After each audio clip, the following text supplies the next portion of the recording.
शांति सर्वगुण शांति सर्वारिष्टासु शांति भवन्तु सर्वे भवन्तु सुखिनं सर्वे सन्तु निरामयाः सर्वभद्राणि पश्यन्तु मा कश्चित् दुर्भाग्यते या ते रुद्रशिवः तनुर्धूरा पापकाशिनी तया न सन्तनुवा सन्तमया गिरीशन्ताभिचाषसीः मृत्युञ्जय महादेवं त्राहि मां शरणागतः जन्म मृत्यु जरा व्याधि पीड़ितं कर्मबन्धनात् ओम नमो घंटाकर्णाय महावीराय सर्वोपाधि विघ्ननाशाय कुरु स्वाहा आदो राम तपोवनादिगमनं हित्वं मृगं काञ्चनं वेदेहि हरणं जटायुमरणं सुग्रीव संभाषणं बाले निर्धनं समुद्रतरणं लङ्कापुरीदाहनं पश्चात् रावणकुम्भकर्णहननम् एतद्धि रामायणम् आदो देवकी देवगर्भजनं गोपीगृहे वर्धनं मायापुतना जीवतापहरणं श्रीगोवर्धनोद्धारणं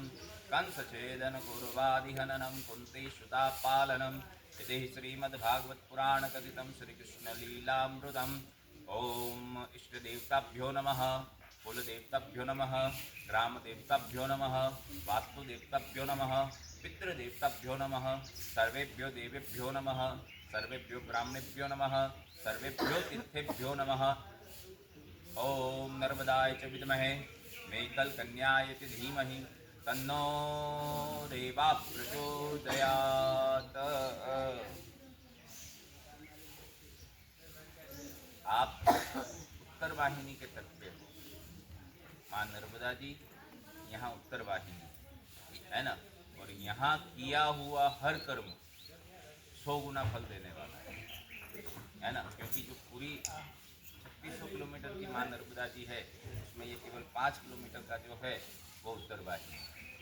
तो इसको अपन चर्चा करेंगे, आप लोग आरती पूजा करके फिर वहाँ आएंगे, वहाँ बैठ के हम थोड़ी देर 15-20 मिनट आधा घंटा सत्संग करेंगे और सामूहिक हनुमान चालीसा करेंगे, है ना, क्योंकि यहाँ किया हुआ कर्म अब आप लोग सब व्रत अवस्था में आ गए तब जाके यहाँ आना का प्राप्त हुआ, वो भी हनुमंत की इतनी कृपा हो गई है ना, क्योंकि कर्ण, मैंने अभी कहा इनसे कि कर्ण ने केवल उंगली बताई थी, वो सोने का दान करता था, तो उसको सोना ही, जब शरीर छूटा तो उसको सोना का ही सब प्राप्त हुआ।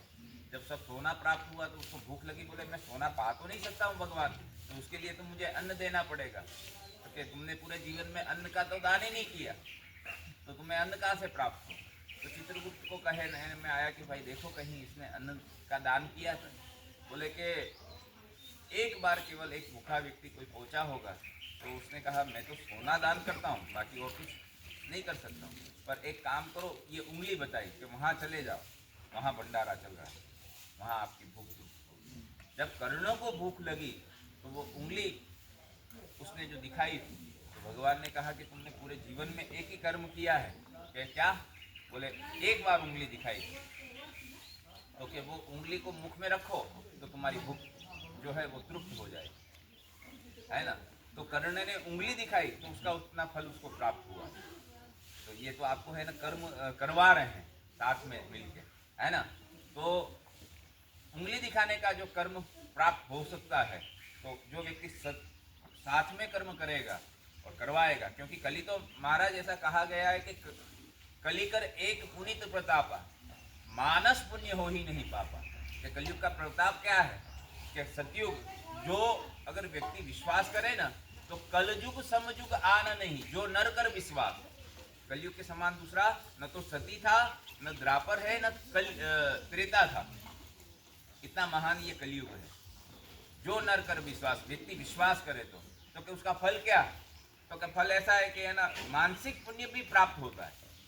कलयुग के अंदर मानसिक पुण्य करो, आपको ऐसी इच्छा हो कि लाओ बाबा जी को हम यहाँ 25 कंबल दें परिक्रमावासियों के लिए, पर आपके पास ही व्यवस्था नहीं है तो आप कैसे दे पाओ। पर अंदर से जो भाव प्रकट हुआ ना, तो वो जो कंबल देने का जो फल है वो हमें केवल अंदर से आत्मीय जब भाव प्रकट होता है तो उसका फल प्राप्त हो जाता है। ये कलयुग का प्रभाव। मानस पुण्य, मानसिक पुण्य तो प्राप्त हो रहा है, मगर मानसिक पाप जो है वो कलयुग में प्राप्त नहीं होता। आप सोचो कि हम किसी को के साथ में कुछ बुरा कर दें तो वो मानसिक पाप हुआ, मगर जब तक आप कर्म नहीं करोगे तब तक उसका पाप का जो फल है वो नहीं प्राप्त होगा। मगर केवल सोचोगे, अच्छा केवल सोचा हमने, तो उसका जो फल है वो हमें प्राप्त होगा। तो ऐसा ये कली है।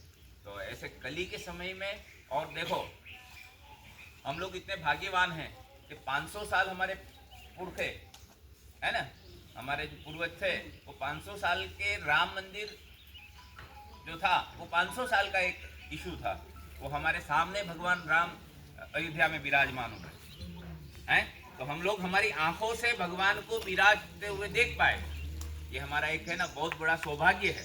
और ऐसे ही समय पे 144 साल के बाद में ये महाकुंभ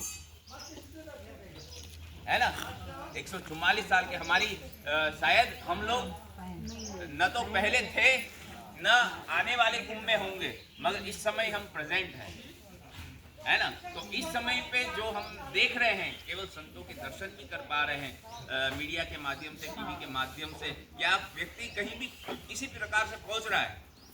महाराज ये अस्तित्व है ना, वो अस्तित्व का पूरा कहीं ना कहीं उसका जो फल है, उसका जो अस्तित्व का जो पावर है वो पूरे विश्व को प्राप्त होता है। ये महाकुंभ का जो पावर है ना वो पूरे विश्व को प्राप्त होगा। तो हम लोग इतने भाग्यवान हैं कि दो कर्म हमारे आंखों के हमारे होते हुए हम देख पा रहे हैं। एक तो राम मंदिर जहाँ भगवान राम विराजमान हो गए अयोध्या जी में, और 144 साल के बाद में हम यहाँ महापर्व जो हमारा कुंभ, इसको हम देख पा रहे हैं। तो ये परमात्मा ने हमें, ऐसा कहते हैं ना रामचरितमानस में ये छुपाया है कि बड़े भाग मानुतन पावा, बड़ा भाग्य हो ना तो जाके मनुष्य अवतार मिलता है ना। बड़े भाग मानुतन पावा, सुर दुर्लभ सब ग्रंथि गाओ। भगवान को भी, देवताओं को भी दुर्लभ है मनुष्य अवतार, वो हमें प्राप्त हुआ है।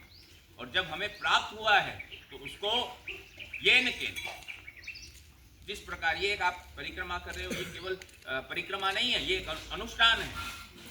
जितने दिन आप रहे परिक्रमा में, नर्मदा जी में मार्ग में रहेंगे, परिक्रमा करेंगे, वो एक अनुष्ठान है ना। तो इसको हमें क्या किस प्रकार से करना है, एक अनुष्ठान के भांति करना है। सबसे पहले हमें आज से ही यहीं से प्याज और लहसुन का त्याग करना है। जितने दिन परिक्रमा में रहेंगे हम प्याज लहसुन नहीं पाएंगे, ठीक है। आज से ये सुधार होना चाहिए हमारे बीच में, ठीक है।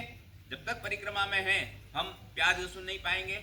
और यहाँ से जाने के बाद में मैं जानता हूँ महाराष्ट्र में नॉनवेज का बहुत है, पर आप लोग परिक्रमा कर रहे हो तो एक ऐसा नियम बनाओ कि हम अगर कोई शुभ कर्म के, देखो है ना, मैं अभी बोलना बंद ही नहीं हो सकता हूँ। अगर मैं चालू कर दूँ तो बंद ही, अभी 1 घंटा आपका परिक्रमा ये इसमें निकल जाएगा। पर एक छोटी सी बात कहता हूँ कि मम माया संभव संसारा, और जीव चराचर विविध प्रकार। भगवान राम जी ने उत्तरकांड में क्या कहा कि मेरी माया से संभव है कि संसार क्या है, तो कि मम माया संभव संसारा, जीव चराचर विविध प्रकार है। भगवान ने कैसे चराचर प्रकार के जीव छोड़े, है ना। सब मम प्रिय सब मम उपजाए, सभी मुझे प्रिय है और सभी को मैंने पैदा किया। भगवान राम रामचरितमानस में ऐसा कहते हैं, गीता भी कहती है कि सभी मेरे द्वारा उत्पन्न है ना। तो कि सब मम प्रिय सब मम उपजाए, और सबसे अधिक मनुज मोह भाए। भगवान क्या कहते हैं कि एक बेटा हो, बाप हो, उसके अगर 4 संतान हो तो उसमें कोई वो अलग अलग भाव थोड़ी रखेगा, सबको एक समान रखेगा ना, क्या अलग अलग रहेगा, नहीं ना। तो उसी प्रकार भगवान ने हम सबको पैदा किया। तो जिस प्रकार हम भगवान के संतान हैं, उसी प्रकार जीव मात्र, और जिसमें जीव है ना उसमें शिव है महाराज। जीव मात्र में शिव है, जहाँ जीव है वहाँ शिव है ना। तो हम ऐसा कोई कर्म न करें कि जिससे आने ये शरीर छूटने के बाद में भी हमें कष्ट भोगना पड़े, है ना। तो यहाँ से ये 2 नियम बनाएंगे हम कि परिक्रमा में लहसुन प्याज नहीं, और दूसरा यहाँ से परिक्रमा पूर्ण करने के बाद जो पाते हो पाने दो, मगर आप से मेरा ये एक हाथ जोड़ के निवेदन है, आप लोग ना पाए क्या। यहाँ से हमारा जीवन बदल, परिक्रमा केवल इतना नहीं कि राउंड लगा के चले गए तो परिक्रमा हो गई, नहीं। परिक्रमा का अर्थ है हमारे जीवन के जो भी आदि व्याधि उपाधि है ना उसका नष्ट होना चाहिए। हमारे अगर हमारा जीवन ही नहीं बदला तो हम परिक्रमा क्या करेंगे, है ना। तो परिक्रमा करने आए हैं तो जीवन बदलना चाहिए। नर्मदा तट ये तपस्वी भूमि है। पता नहीं है ना, महादेव के पसीने से माँ नर्मदा जी का जन्म हुआ, है ना। तो माँ नर्मदा जी जिस प्रकार महादेव अनादि हैं, ऐसे माँ नर्मदा जी भी अनादि है। तो उस अनादि काल से बह रही माँ नर्मदा जी का सानिध्य जब प्राप्त हो जाए तो हमारे जीवन में अगर फिर भी बदलाव नहीं आया तो फिर मैं सोचता हूँ कि हमारी परिक्रमा क्या कुछ नहीं हो सकता। आप शायद है ना 24 घंटे तप करो ना, फिर भी हमारे जीवन में अगर बदलाव नहीं आया तो हम कुछ नहीं कर पाएंगे। इसलिए मेरा एक निवेदन है कि यहाँ से आपका जीवन बदलना चाहिए महाराज, है ना। ठीक है, करो आप नर्मदे हर, आओ फिर वहीं पे, है ना।